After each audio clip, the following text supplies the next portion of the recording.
ఏ ఆలోచనలు? ఎవడ కొంప కూలుద్దామా అని కంకణం కట్టుకున్న ఆలోచనలు.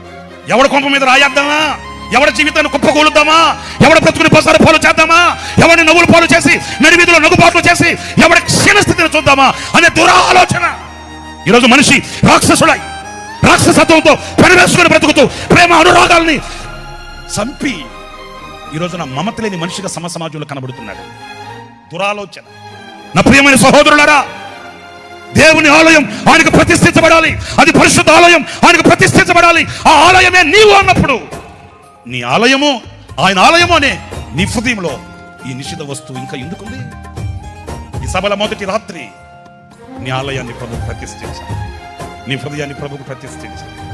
నిషిద్ధమైన వస్తువు ఏదైనా ఉంటే ఈ రాత్రి దాన్ని తీసి బయట పారవేస్తే నిశ్చయముగా నీవు కొనియాడబడుదువుగాక, హెచ్చించబడుదువుగాక, ఆశీర్వదించబడుదువుగాక.